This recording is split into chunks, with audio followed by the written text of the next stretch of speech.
AskReddit. Columbine happened 20 years ago today. Redditors that were in high school at the time, what was the ensuing week like? Part 2. Everyone remotely an outcast or who wore anything like a trench coat or just didn't look the cookie-cutter Abercrombie kid was brought into the office and interrogated. They threatened to suspend people for wearing black or long coats, though I don't think anyone actually was, and most people continued wearing whatever they wanted to. Security got a bit tighter, but was already pretty tight to begin with, so it wasn't much of a change. We had several class discussions about it, and anyone who was heard pointing out that the perpetrators being ostracized was probably a factor was again brought to the office and interrogated. That one happened to me. I'd made it clear there is absolutely no excuse for going on a shooting rampage, but wondered if a school culture of turning a blind eye toward bullying and a lack of mental health resources was a part of the context.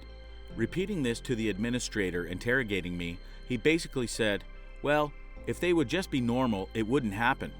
Then I got a call home for rolling my eyes at him when he said that. What a horrible administrator. Normal. There are so many folks out there that should not be school admin, teachers, or principals. Eye roll. Someone called a shooting threat into my school. It was almost certainly fake, and the principal told all the parents, listen, if you're freaked out, your kids don't have to go to school. All my friends got the day off and played video games at my friend's house, and my parents said, no, this is BS. You're going to school. Sorry. Instead of addressing mental health, my school banned backpacks in response. It was ridiculous. Our school was pretty big, and going to your locker between each class wasn't always possible. One girl put her books in a box on a skateboard and pulled it with a rope. The next week we could use backpacks again. Our school had two options, mesh or clear backpacks. Mesh were deemed cool, but easily got wet. Clear were for the nerds, although it kept your things dry. School was a weird time. I used to wear a vintage Navy Bridge coat that had a bunch of sentimental value. It was comfortable and warm and kind of stylish, and perfect for the climate I grew up in. When I came into the school, I had no idea about the shootings, but the vice principal was waiting for me and gave me the option to give it to him for the rest of the day and not wear it again, or to keep it and face expulsion. When he told me about the shootings, I gave it up without a fight, and he told me to pick it up at the end of the day from the main office. End of the day came, and when I picked up my jacket, I discovered that somebody had shredded it with scissors. That day, and the days that immediately followed, taught me some valuable lessons about trusting other people. I was a junior at Columbine. The week after feels like numbness personified. The only thing I truly remember is the amount of media, the amount of intrusion into our pain, the waiting to hear the names and the realization that they were gone forever, the nightmares, the tearful reunions, the realizations that childhood was gone and life would never be the same. Feels like 1,000 years ago and yesterday all at the same time. The saddest thing though is that all the BS that each of you had to deal with after was fruitless. It didn't stop. It's hard to feel hopeful that anything will anymore. My friend and I were arrested for wearing gorilla masks to the basketball game 2 days after the massacre. We didn't really think there was any correlation, so didn't expect the backlash. We got 12 months probation and were expelled. Can you tell us more about this? That's basically it. It was our freshman year. There was an exhibition co-ed basketball game as a fundraiser that evening. My friend and I were planning on going, and we found a couple of gorilla masks in his attic that day, so we decided to wear them at the game. Next thing we knew, the local police were ushering us out and they arrested us. They said it was in poor taste since Columbine was 2 days before.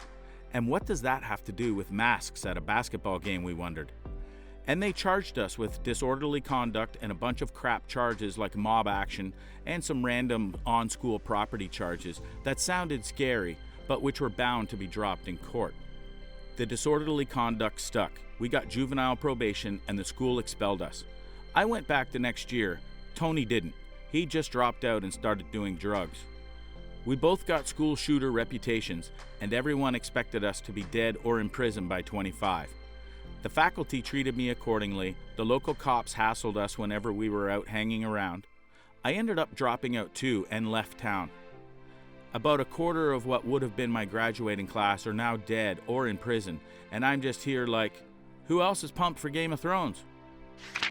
on the East Coast, so geographically removed, but one of my good friends had moved from Columbine where he had been a freshman at the time. Even though the whole thing to me was just a story on the news, he was devastated because he knew the people impacted. It was really tough seeing him watch it all unfold from across the country. I never asked him about specifics, but it was obvious that he had that dreaded mixture of relief that he was not there to be in danger and regret he was not there to be helpful. I was a sophomore in Colorado. We had a new girl in my American history class who had just transferred from Columbine. She was crying in class. The principal came to walk her to the office where her parents were. She knew several of the kids who died. That made it feel more personal. The whole country was hit by a wave of moral panic. False rumors were spread throughout the then nascent internet. I was living in Guam, and our high school conducted active shooter drills. I remember some of my friends' parents wanted them to stop playing violent video games because they feared it would turn them into killers. I never got the whole violent games bad thing. A kid at my school plays nothing but simulation games like Planet Coaster and The Sims, and is constantly ready to deck someone in the face. Meanwhile, my friend plays GTA and COD constantly, and he would never hurt a fly, unless the fly was actively looking to hurt him. We got called to the office a lot more afterwards for every little thing. Zero tolerance policies got started.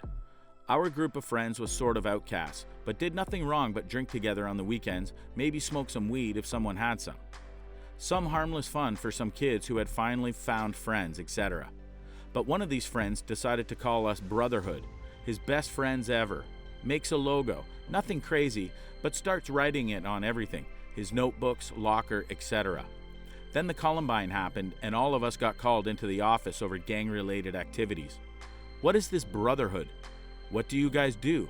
Are you a cult? Made it worse when I wouldn't tell them about what we do and laughed at them. No one did. This is serious stuff. Didn't you hear about Columbine? Basically, the faculty lost their damn minds over it. This is serious stuff. Didn't you hear about Columbine? I have to interrogate you like you're next when I have no clue what I'm doing. Big issues around students wearing Marilyn Manson t-shirts. I was on the student council, and I remember admin wanting us to ban the shirts. Seniors used to play assassins with super soakers, and that was banned, with the threat of detention or suspension. Classes did it anyway, but it was never near the school. I went to college with a girl who survived Columbine. She didn't talk about it, but I don't blame her, as it was still fresh in her mind, and it was like people labeled her a certain way because of the experience. Sometimes it's nice to be able to talk to someone about something other than your most notable thing, especially when it's a bad thing, as being defined by it can be pretty damaging. Being nothing more than the girl who survived Columbine must have been horrible for several years. We didn't hear about the extent of the shooting until I was at home. Couple of things stand out. 1. News stations were obsessed with tracing the shooter's steps through the school. Example, started in the cafeteria where they killed 3 students, then walked to the library and executed 7 more with assault rifles. They were also constantly showing helicopter video of the students running away from the school through a field while they were getting shot at. Pretty explicit and tired. 2. People were much more conscious of threats and took them more seriously. Before, we would jokingly say things like, "I'm going to kill you," and then have a laugh. Someone jokingly said that after Columbine, and our group of friends got serious and told him that you can't say that anymore. That just always stuck out to me as something that made me realize that the world was going to be different after that day. Wow, I forgot about that. You used to be able to say, "I'm going to kill you," as a figure of speech, and it was no big deal. I remember suddenly having to choose my words much more carefully after Columbine. Even 20 years later, I haven't lost those filters on my speech. It permanently altered how I talk and act. I was the goth kid. Well, still am. In high school, that ran in the social circles of the people that looked like they could do a school shooting. My locker got searched. So were the lockers of a lot of people I knew. I remember in history class, my teacher asked the class if they thought it's something that could happen here. High school was in New York City, so no. And people looked at my friends and me. I remember scoffing and saying something along the lines of, "I don't hate you guys enough to spend that much time plotting your murders." The rest of the school week was strange, but eventually settled down. I'd argue that was probably the best response you could give. I was a junior in high school. This was one of those rare loss of innocent type moments, like 9/11. A nothing will ever be the same moment. The security camera footage was like a cursed cultural artifact.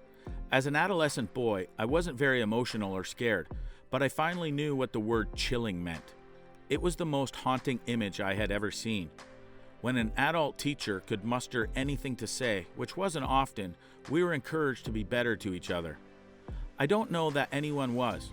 Looking back, something was supposed to change. Like, how could this ever be allowed to happen again? I don't know if anyone would have guessed that it would get worse, horrifically worse. They locked all the entrance doors but one and took everyone's pocket knives away. It was very annoying. I don't think anyone was afraid of a school shooting. This was in Nebraska, where half the students had a shotgun out in their truck in the parking lot. Times certainly have changed.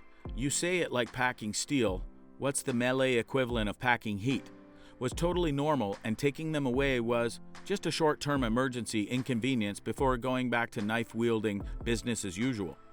Bringing a knife to school nowadays would be an immediate expulsion, no questions asked.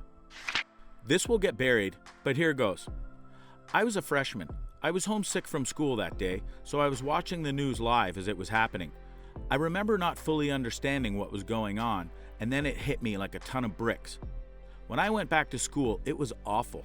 I was one of the kids that was picked on mercilessly, and I had been in therapy for years already by then.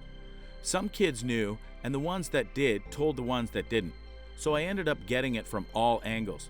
They kept asking if I was out that day because I had helped them plan it, or if I had been taking notes for what I was going to do when it was my turn.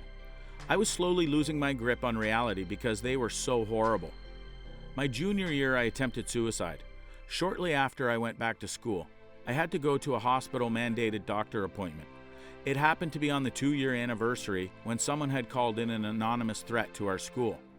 I went to the appointment with my mom, and it all came out about how horrible everyone was. She didn't make me go back to school that day, and the next day she walked in and absolutely laid into the administration for not putting a stop to the endless bullying. Word got out that I had been hospitalized for an attempted suicide, and somehow everyone backed off. I was still miserable, but they left me alone after that. I was in 5th grade when it happened, and I remember they dismissed us early. My mom worked nearby, so she came and got me, and I hung out at her office for the rest of the day. Every 10 minutes, some adult would come in and ask me if I was okay and not to be scared. Honestly, them coming in to reassure me made me even more scared than I was at the time. Same with me, at the time of Sandy Hook. I was in middle school, and everyone was making such a big deal out of it that I was getting scared of going to school, thinking that I would be killed.